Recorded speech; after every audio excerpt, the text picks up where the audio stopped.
الحمد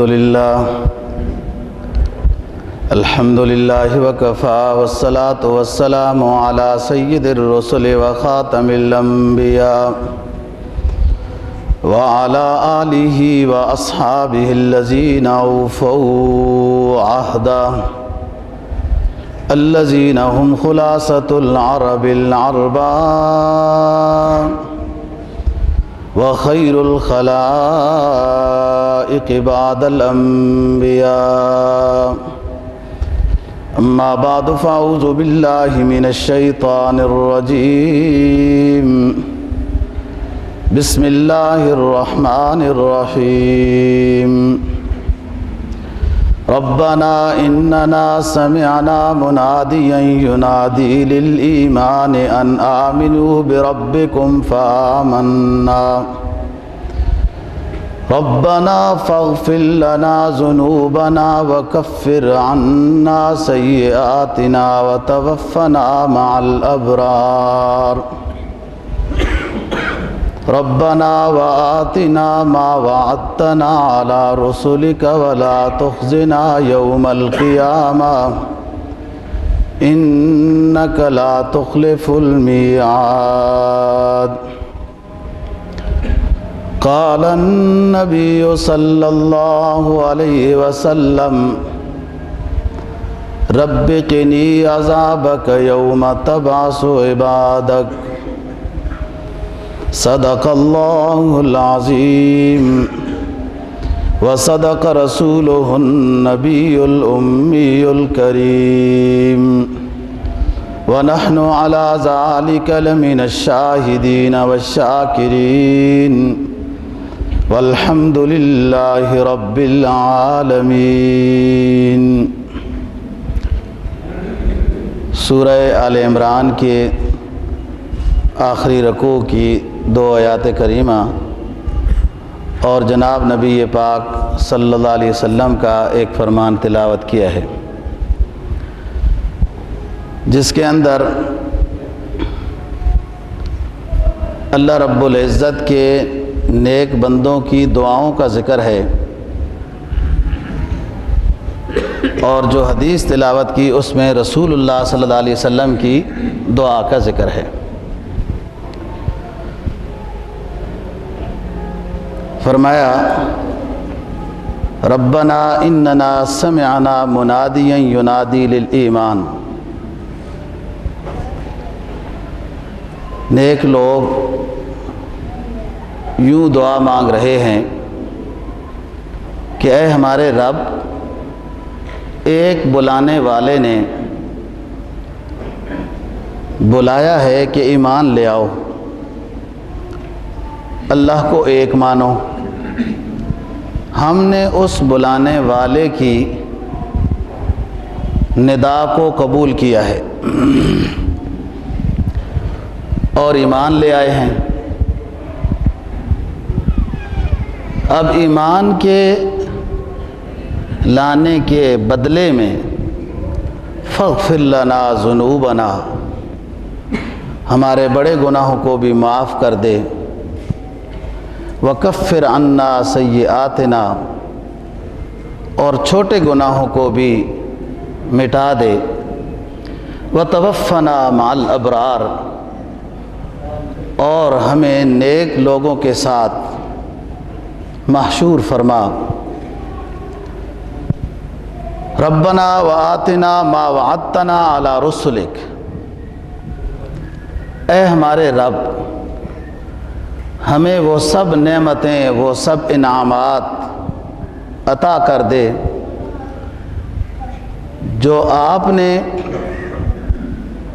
اپنے نیک بندوں کے ساتھ وعدے کیے ہیں، بزبان رسول صلی اللہ علیہ وسلم اور بآیات قرآن ہمیں وہ وعدے معلوم ہوئے ہیں کہ آپ نیک بندوں کو یہ کچھ عطا کریں گے، وہ ہمیں عطا کر دے، اور آخرت کی رسوائی سے ہمیں بچا۔ بلا شبہ ہمارا ایمان ہے کہ آپ وعدہ کے خلاف نہیں کرتے۔ جناب نبی پاک صلی اللہ علیہ وسلم کے فرمان کا مفہوم یہ ہے جو دعائیہ جملہ تلاوت کیا ہے۔ آپ فرما رہے ہیں کہ اے میرے رب، مجھے اس دن کی رسوائی سے اور عذاب سے بچا جس دن کے آپ لوگوں کو جمع کریں گے اور حساب و کتاب لیں گے۔ رب قنی عذابک یوم تبعث عبادک، جس دن میدان حشر میں آپ لوگوں کو جمع کر کے حساب لیں گے، اس دن والے عذاب اور رسوائی سے مجھے بچا۔ یہ رسول اللہ صلی اللہ علیہ وسلم کی دعا کا جملہ ہے۔ بات چل رہی تھی کہ اللہ کے نیک بندے یذکرون اللہ قیاما وقعودا وعلی جنوبہم، کہ ہر وقت اللہ کو یاد کرتے ہیں۔ بعض حضرات نے یہ لکھا ہے کہ یذکرون اللہ قیاما وقعودا وعلی جنوبہم میں نماز کا ذکر ہے کہ صحیح صحت مند شخص نماز با جماعت مسجد میں قیام رکوع سجود کی حالت میں پڑھے، بیمار شخص گھر میں پڑھ سکتا ہے، پھر اس سے بھی زیادہ بیمار بیٹھ کر پڑھ سکتا ہے، اس سے بھی زیادہ بیمار لیٹ کر پڑھے، اشارے کے ساتھ پڑھے۔ تو یہ نماز کے درجات بتائے جا رہے ہیں۔ دونوں تفسیریں بھی ممکن ہیں کہ اللہ کے نیک بندے کبھی نماز کو نہیں چھوڑتے، خواہ کیسی ہی مشکل مرض میں یا مجبوری میں پھنس جائیں،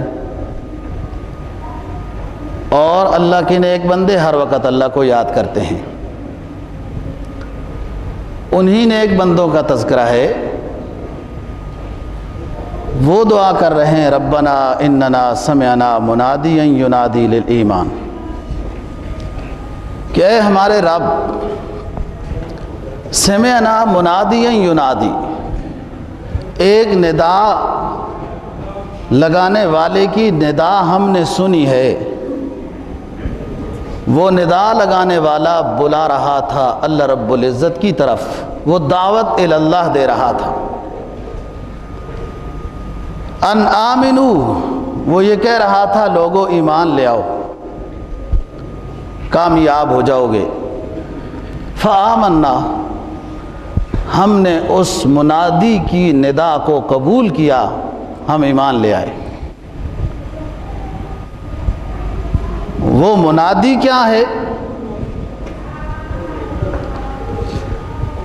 جمہور مفسرین کا کہنا یہ ہے کہ یہاں ندا لگانے والے سے جناب نبی پاک صلی اللہ علیہ وسلم مراد ہیں، کہ آپ نے ندا لگا کر مختلف مقامات پر واعظ کر کے، بیان کر کے، خطاب کر کے لوگوں کو دعوت دی، توحید کی، رسالت کی، آخرت کی۔ تو نیک جن کے مقدر میں نیکی تھی فآمنا، انہوں نے اس ندا لگانے والے کی ندا کو قبول کیا۔ پھر رسول کی ندا کے بعد رسول کے شاگرد صحابہ کرام نے یہ ندا لگائی کہ وہ لاکھوں صحابہ کرام مدنی جن کے مزار مدینہ میں ہیں وہ چند ہیں، وہ لاکھوں صحابہ کرام مدنی جن کے مقبرے مدینہ میں ہیں وہ چند ہیں۔ وہ رسول اکرم صلی اللہ علیہ وسلم کے شاگرد ہیں، اور جہاں جہاں تک ان کے وسعت میں پہنچنا تھا وہاں وہ پہنچے اور اس ندا کو زندہ رکھا جو رسول اللہ صلی اللہ علیہ وسلم نے ندا لگائی تھی سب سے پہلی مکہ میں۔ پھر صحابہ کرام رضی اللہ تعالی عنہم کی جماعت کی شاگردوں کی تعداد پھر اور لاکھوں میں ہے۔ یہ سلسلہ حق و صداقت کی ندا کے بلند کرنے کا آپ سے اس وقت شروع ہوا جب آپ ایک تھے اور سننے والوں میں کوئی ایک بھی ماننے والا نہیں تھا، لیکن اتنی بات ہے سننے کے لیے جمع ہو گئے تھے، انہیں پتہ نہیں تھا کہ کہنے کیا لگے ہیں۔ پھر یہ سینکڑوں سے ہزاروں میں، پھر لاکھوں میں، پھر کروڑوں اربوں میں یہ وراثت میں ندا لگانے والے آج تک چلے آ رہے ہیں۔ تو انا سمعنا منادی ینادی سے، منادی سے مراد رسول اللہ صلی اللہ علیہ وسلم ہے۔ دوسری تفسیر یہ ہے کہ ربنا اننا سمعنا منادی ینادی، منادی ندا لگانے والا یہ اللہ کا قرآن ہے۔ ہر دور میں ہر جگہ اللہ کی کتاب بزبان حال وہ لوگوں کو دعوت الی اللہ دے رہی ہے کہ اس وقت بھی قرآن پڑھنے والے بنے، جنہوں نے پڑھا انہوں نے صرف اپنے سینوں میں محفوظ نہیں رکھا بلکہ اس کو زبانوں سے ادا کر کے لوگوں کے دل و دماغ تک پہنچایا۔ اور یہ سلسلہ قرآن کی ندا کا اس وقت سے شروع ہو کر آج تک ہے، اور یہ سب سے بڑا معجزہ ہے جناب نبی پاک صلی اللہ علیہ وسلم کا۔ دنیا کفر ہر دور میں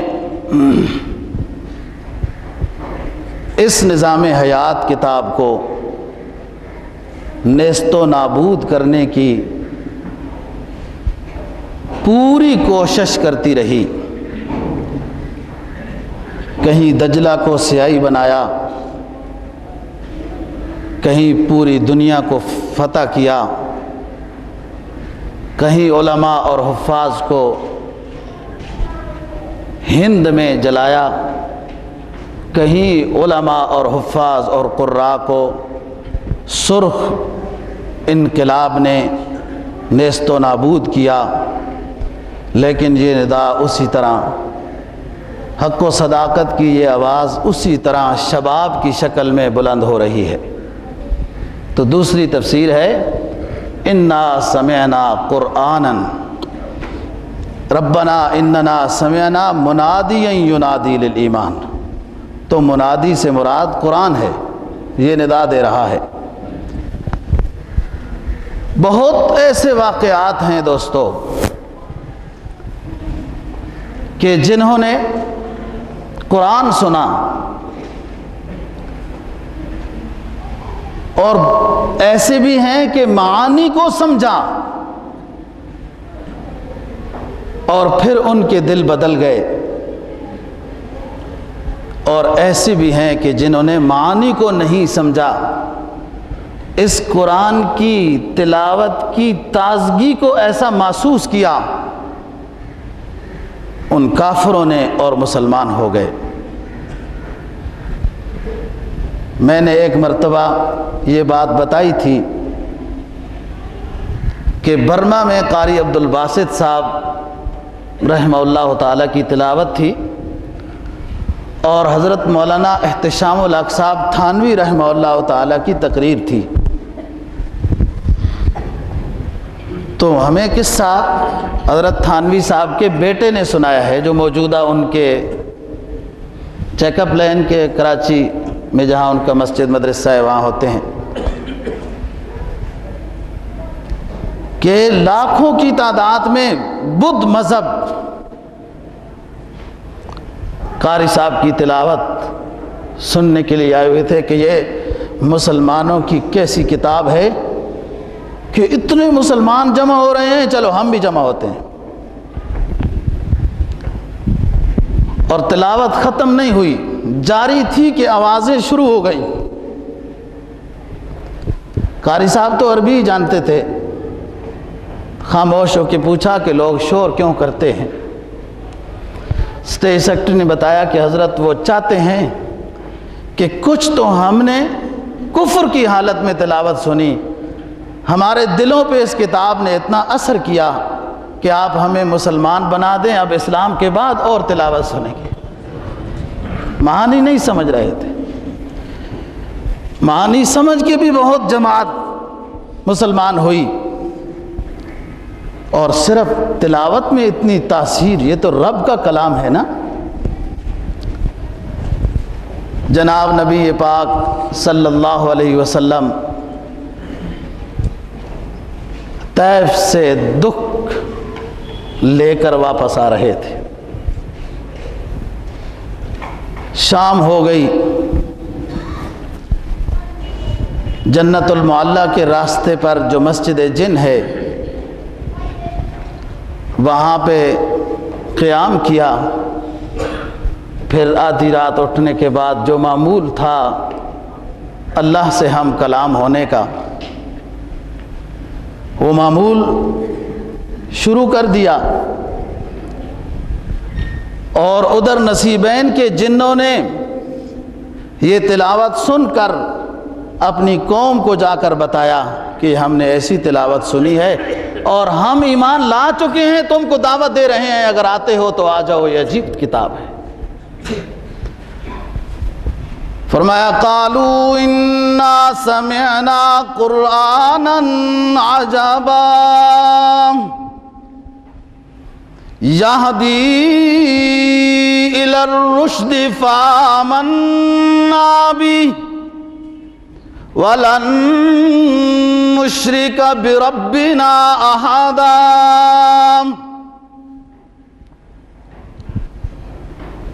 وہ جن رسول اللہ کی تلاوت سننے کے بعد یہ کہنے لگے اپنی قوم میں آ کر، انا سمعنا قرآنا عجبا، ہم نے عجیب و غریب تلاوت کی جانے والی کتاب سنی ہے، اور یہ کتاب دعوت دے رہی ہے، یہدی الی الرشد فآمنا بہ، یہ اللہ کی کتاب ہدایت کی دعوت دے رہی تھی اور ہم ہدایت کو قبول کر چکے ہیں اور عہد کر چکے ہیں، وَلَن نُشْرِكَ بِرَبِّنَا أَحَدًا، کہ آج کے بعد اپنے معبود حقیقی کے ساتھ کسی کو شریک نہیں ٹھہرائیں گے۔ یہ قرآن کی تاثیر ہے۔ تو ربنا اننا سمعنا منادیا ینادی للایمان، تو ایک تو ندا ہے کہ دعوت اللہ دے رہے ہیں رسول اللہ صلی اللہ علیہ وسلم، اور ایک ندا ہے، پکار ہے قرآن کی۔ بعض جن دوستوں کہتے تھے، صحابہ کرام سے ملتے مجلس میں آتے تو کہتے تھے کہ ویسے تو انسان اشرف المخلوق ہے، ہم تابع ہیں، لیکن آپ لوگوں نے نبی کے وعظ سنے تو انکار کیا تھا، ہم نے تو ویسے تلاوت سنی اور ایمان لایا ہے، ہم نے تو تہجد میں تلاوت سنی ہے اور ایمان لایا ہے، ہم اونچے ہیں نا اس نسبت سے، تو اور آپ کو تو واضح نصیحت ہوئی اور پھر تم نے قبول کیا اور اکثر نے تو پتھر مارے۔ تو سمعنا ربنا اننا سمعنا منادیا ینادی للایمان، کہ یہ نیک لوگ دعا کر رہے ہیں کہ اللہ ہم نے جیسے ندا لگانے والے کی ندا کو سنا کہ وہ دعوت اللہ دے رہے ہیں، تو بس فوراً ہم نے قبول کر لیا ہے۔ یہاں قرآن مفہوم سمجھے بغیر اثر کر رہا ہے، اور مکہ میں واعظ و نصیحت ہو رہی ہے، پھر بھی کچھ رد عمل ہو رہا ہے، کچھ مان رہے ہیں، اکثر انکار کر رہے ہیں، دشمنی کر رہے ہیں۔ اور مدینہ میں رسول اللہ صلی اللہ علیہ وسلم جلوہ افروز ہیں. ادھر یہودیوں کا بڑا عالم عبداللہ ابن سلام آ رہا ہے. تاریخ لکھتی ہے 70 سوال اپنے پاس لے کر آ رہا ہے کہ اس نبی کے برحق ہونے کے بارے میں سوال کروں گا، اگر جواب دے دیا تو مان جاؤں گا. آ کے مجلس میں بیٹھ گئے.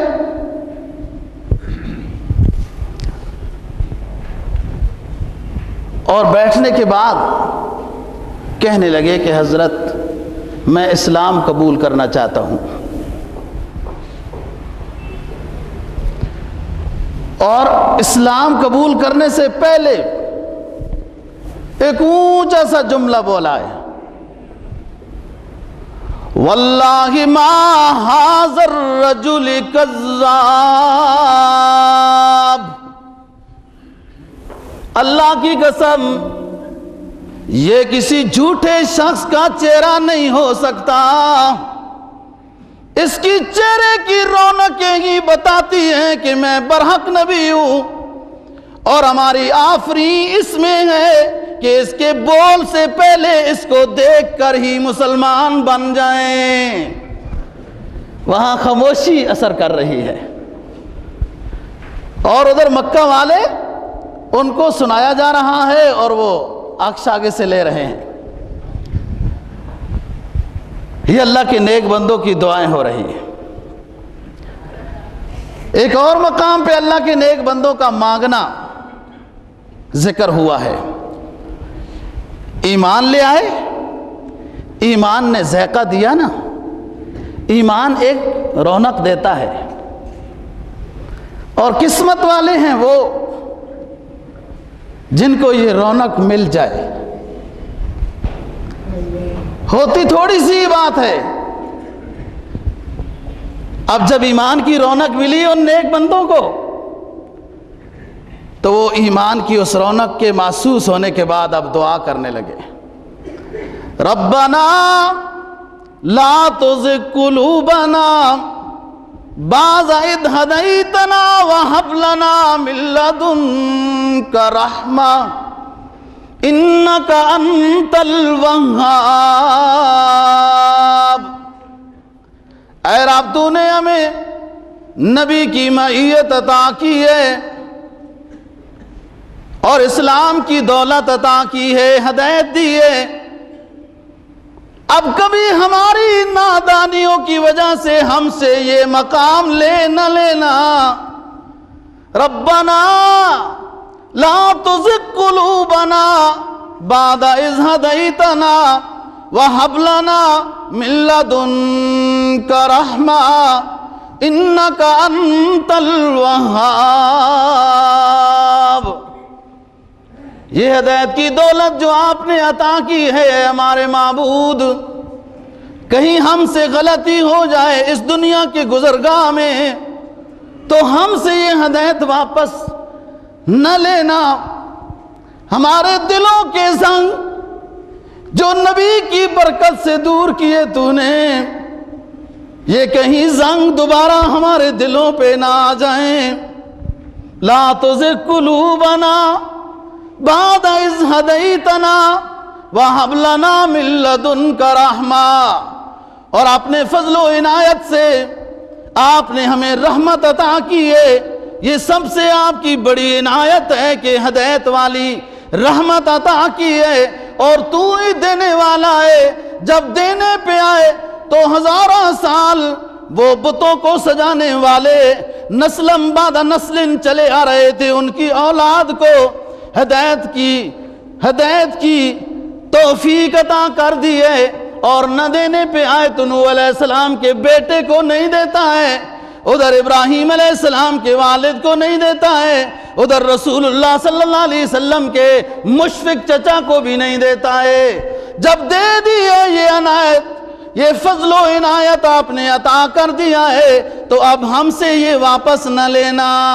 ان کو کوئی ذائقہ محسوس ہوا ہے ہدایت میں، تو اب پکی یہ نعمت پکی لے رہے ہیں.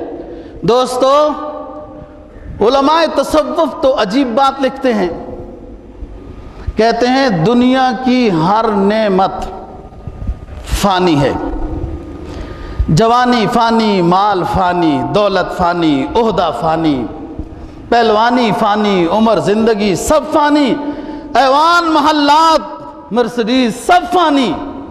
ایک نعمت اللہ پاک جس کو عطا کر دے دنیا میں وہ فانی نہیں، وہ دائمی ہے، وہ ہدایت کی نعمت ہے۔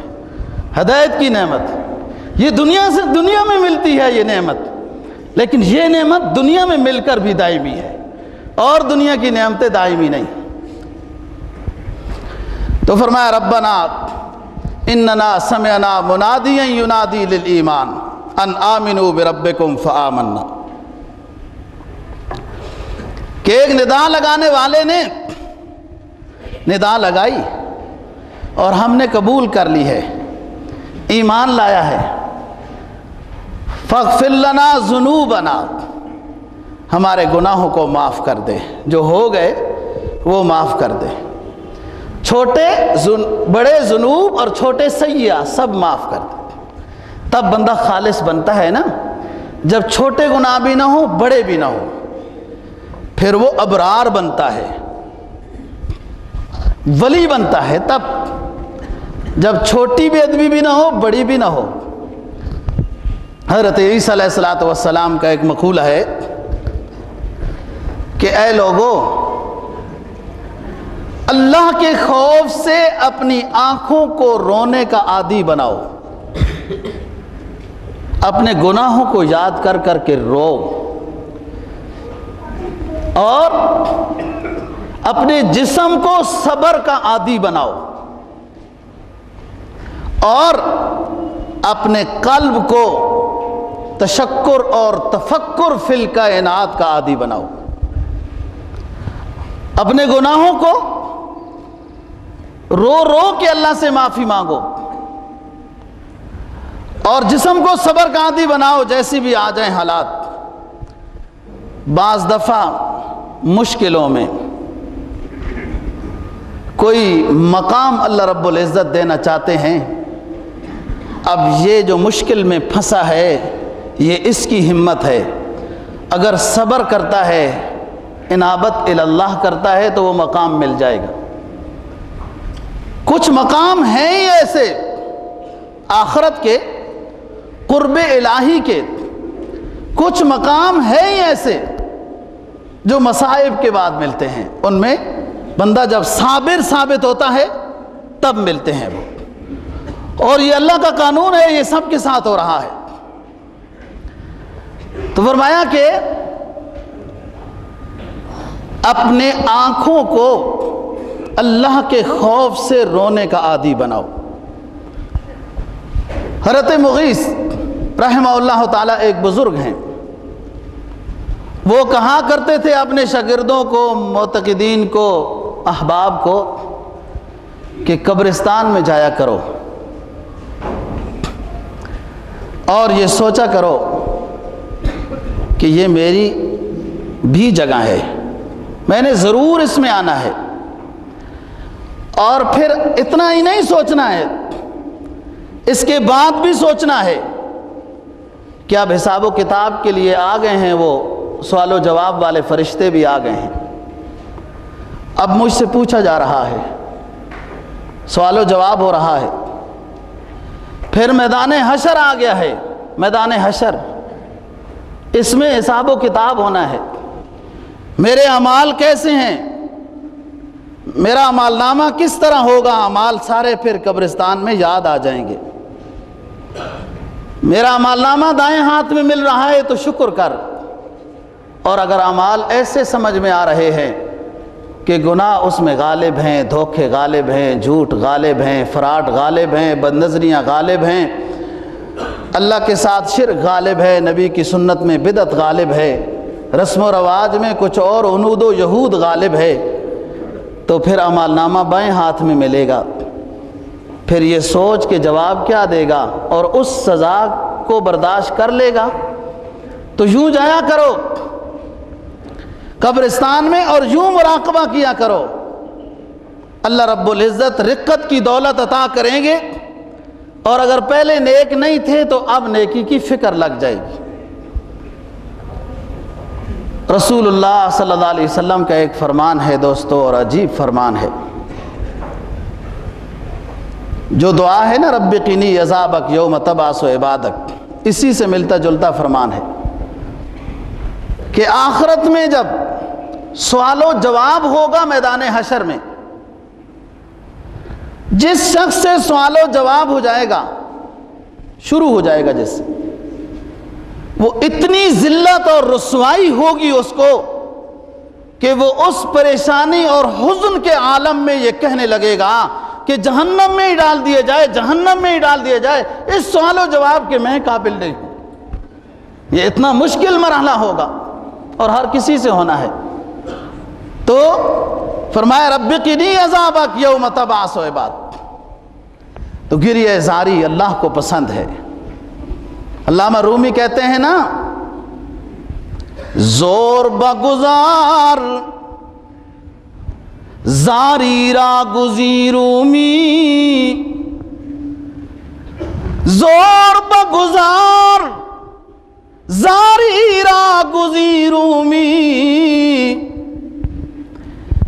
رحم سوئے زاری آید اے مہی،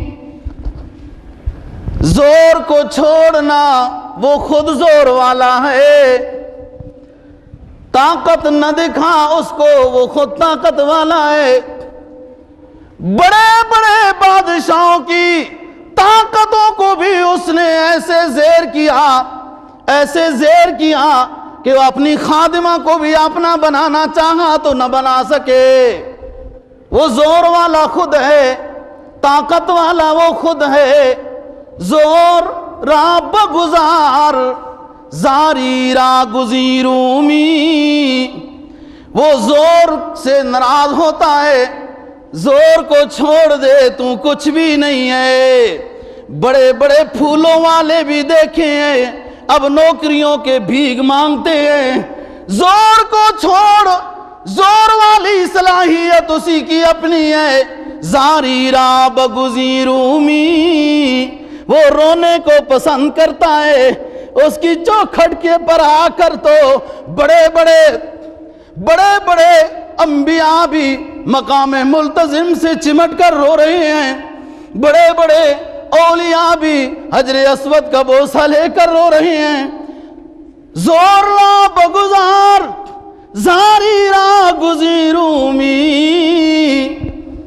رحم سوئے زاری آید اے مہی۔ اللہ رب العزت کی رحمت زور والے پر متوجہ نہیں ہوتی، اللہ کی رحمت تو گریہ زاری کرنے والے پر، مظلوم پر، آنسو بہانے والے پر، سجدے میں اللہ اللہ کرنے والے پر متوجہ ہوتی ہے۔ اور پھر وہ رحمت ایسی متوجہ ہوتی ہے کہ بلال کو انگاروں پہ لٹا دو، انگار خود بجھ جاتے ہیں، بلال کو کچھ بھی محسوس نہیں ہوتا۔ وہ گرم ریت پر لٹانے والے عمار کو، عمار کی ریت تو ٹھنڈی ہو جاتی ہے، عمار کو بادل آسمانوں سے سایہ کر رہے ہیں۔ اور یہ اللہ رب العزت کی رحمت کے مناظر بھی، اللہ رب العزت کی رحمت کے مناظر بھی بلال انگاروں پہ دیکھ رہا ہے، عمار ریت پر دیکھ رہا ہے۔ زور را بگزار زاری را گزیرومی، رحم سوئے زاری آید اے مہی۔ گریہ زاری کر، سجدہ ریز بن جا اور اللہ کو رو رو کر یاد کر، وہ پھر اس کی رحمت تیری طرف متوجہ ہو جائے گی، وہ تجھے اپنا بنا لے گا۔ تو فرمایا ربنا اننا سمعنا منادیا ینادی للایمان، کہ ہم نے ایک ندا لگانے والے کی ندا کو سنا، اے اللہ ہم نے اس کی ندا کو قبول کر لیا۔ اس نے اعلان کیا ان آمنو، ہم نے فآمنا، دلیل حجت تعویل نہیں تلاش کی، اللہ کو وحدہ لا شریک مان لیا۔ اب ہمارے رب ہمارے گناہوں کو معاف کر دے، بڑے گناہوں کو بھی معاف کر، چھوٹے گناہوں کو بھی معاف کر۔ وتوفنا مع الابرار، اور نیک لوگوں کے ساتھ جوڑ،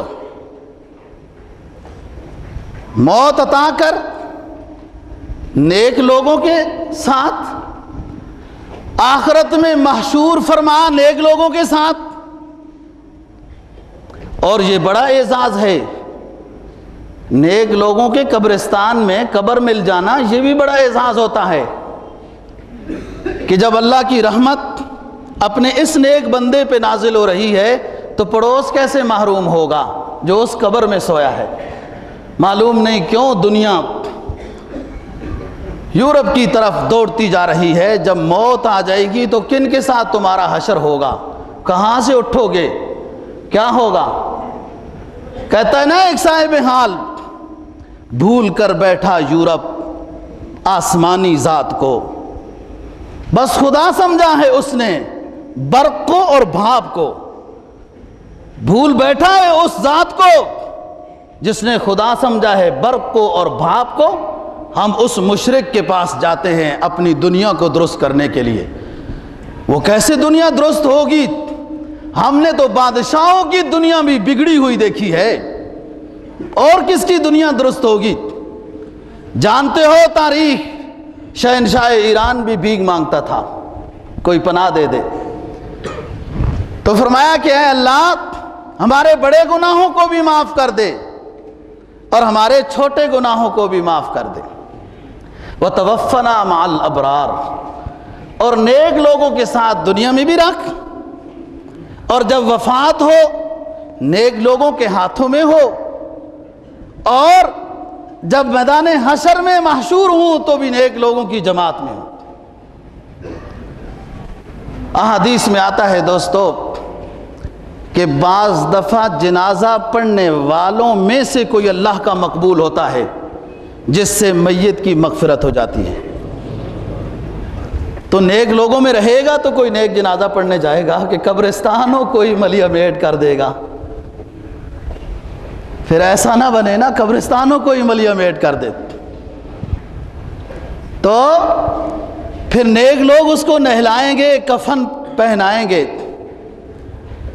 اور وہ ان میں سے کوئی اللہ کا مقرب ہوا تو اس کی مغفرت ہو گئی۔ اور اس کے برعکس بھی یہ میت نیک ہوا تو جتنے جنازہ پڑھنے والے ہیں سب کی مغفرت ہو جائے گی، کیونکہ اللہ کو اپنے محبوب بندے پسند ہیں نا۔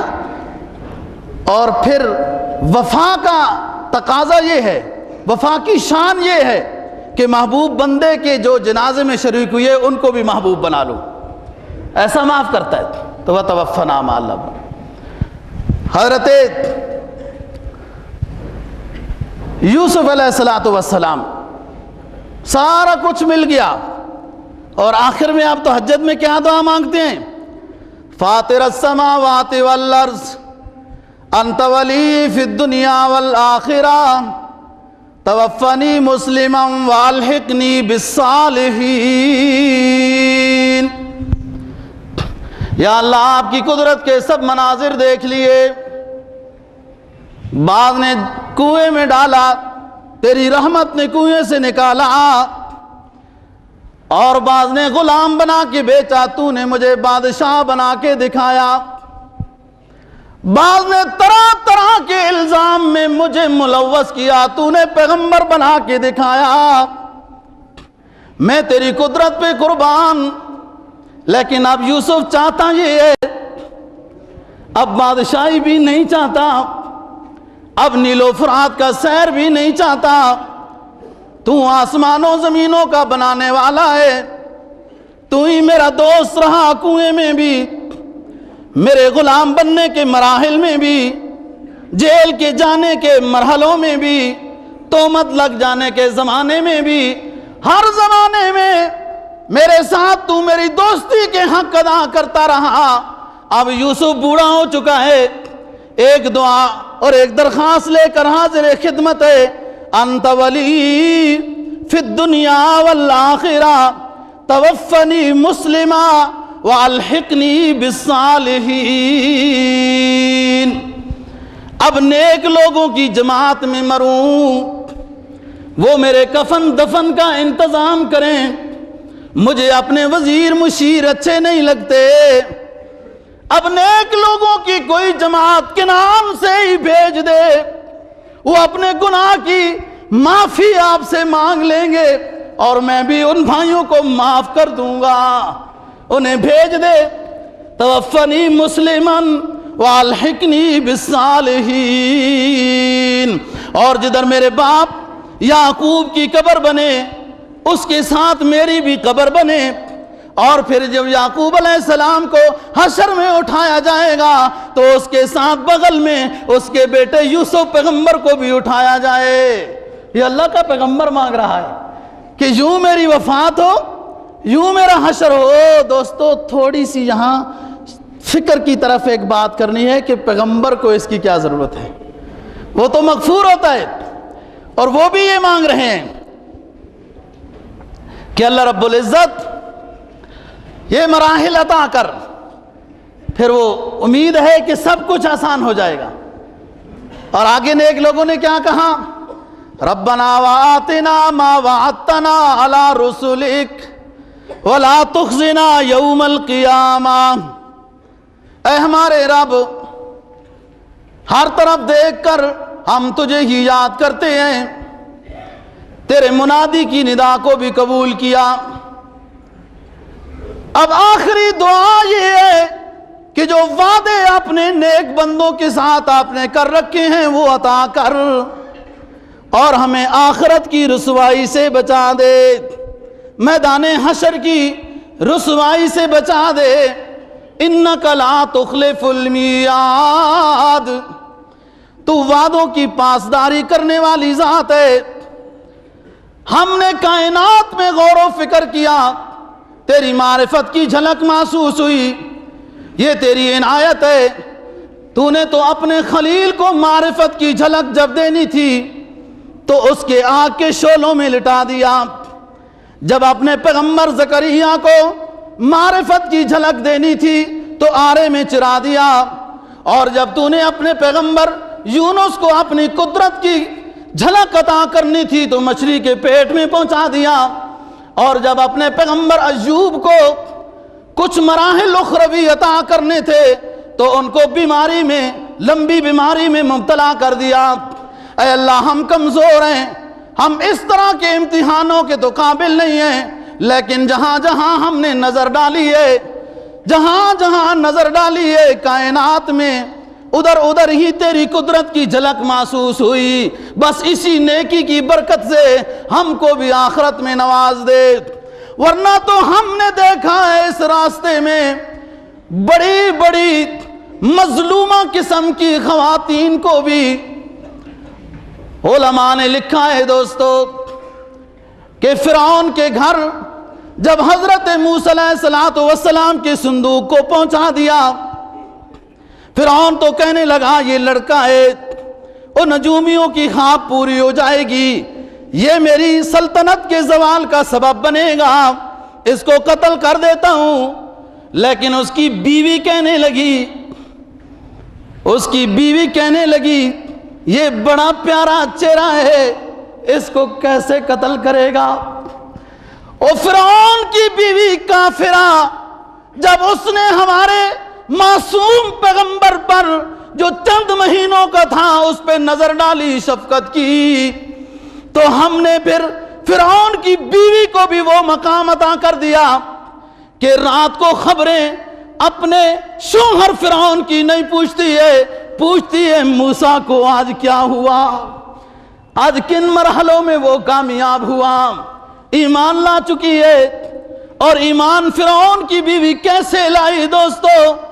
فرعون کی بیوی موسیٰ علیہ السلام پہ شفقت کی نظر ڈال رہی ہے، ادھر اللہ کی رحمت مچل رہی ہے، جوش آ رہا ہے رب العزت کو کہ میرے پیغمبر کو جب شفقت کی نظر سے تو دیکھتی ہے تو ایسی نظر کو میں جہنم میں نہیں ڈالتا۔ اور یہ ایمان کیسے لائی؟ جو خادمہ فرعون کی بیوی کے جو خادمہ موسیٰ علیہ السلام کو نہلاتی ہے، ان کے کپڑے بدلاتی ہے، اسے خوشبو لگاتی ہے۔ رب العزت نے فرمایا او خادمہ فرعون کی، تو جب میرے پیغمبر کی خادمہ بنی تو تجھے بھی میں اپنا قرب عطا کر دوں گا۔ جب فرعون کو پتا چلا وَفِرْعَوْنَ ذِي الْأَوْتَادِ الَّذِينَ طَغَوْا فِي الْبِلَادِ فَأَكْثَرُوا فِيهَا الْفَسَادِ، وہ اب میخیں لگا رہا ہے، جلانے کا انتظام کر رہا ہے، سانپ بچھوؤں کو چھوڑ رہا ہے، اور یہ دونوں اللہ کی بندیاں اللہ اللہ اللہ کہتی جا رہی ہیں۔ جب اس ظالم نے حد کر دی دوستو ظلم کی، اور پتھروں پہ لٹا دیا اپنی بیوی کو، خادمہ کو پہلے وہ شہید کر چکا ہے، ہاتھوں پہ اس نے میخیں گھاڑ دی، سینے پہ چٹان رکھ دی اور کہا اس کا قیمہ بنا کے لاؤ، اور یہ اللہ کی نیک بندی اب دعا کر رہی ہے رب ابن لی عندک بیتا فی الجنہ ونجنی من فرعون ونجنی من القوم الظالمین۔ اے میرے رب، اس ظالم نے تو حد کر دی ہے، مجھے اپنے پاس میرا مقام جنت والا دکھا دے۔ اللہ رب العزت نے حکم کیا حجابات کو کہ میری ایک محترمہ بہادر اور مظلومہ خاتون کی روح نکلنے لگی ہے، لیکن روح نکلنے سے پہلے حجابات ہٹ جاؤ، اس بندی کو میں جنت کے مناظر دنیا میں دکھا دوں۔ یہ مراحل ہیں معرفت کے جسے اللہ عطا کرتا ہے۔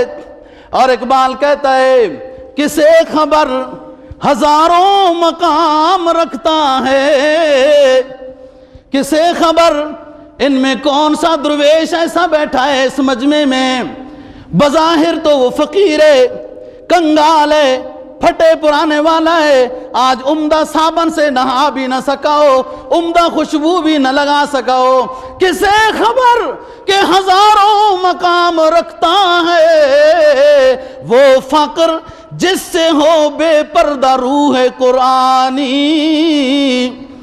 جس سے ہو بے پردہ وہ فقر جس سے ہو بے پردہ روح قرآنی، خودی کو جب نظر آتی ہے قاہری اپنی، یہ وہ مقام ہے جسے کہتے ہیں سلطانی۔ او صوفی عارف کو، اس خاتون کو جب شہید کیا جا رہا ہے، وہ معرفت کے ان مقامات پر ہے کہ اس پہ وہ سلطانی کو بھی قربان کر رہی ہے۔ یہ جبر و قہر نہیں، یہ عشق و مستی ہے، کیوں جبر و قہر سے ممکن نہیں جہاں بانی۔ یہ اللہ کے معرفت کے سفر، یہ عشق و مستی کے سفر ہوتے ہیں۔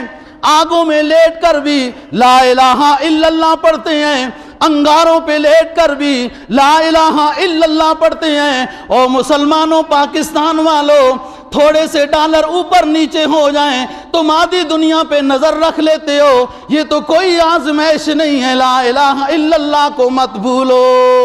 اللہ رب العزت ہمیں صحیح سمجھ اور عمل کی توفیق نصیب فرمائے۔ وآخر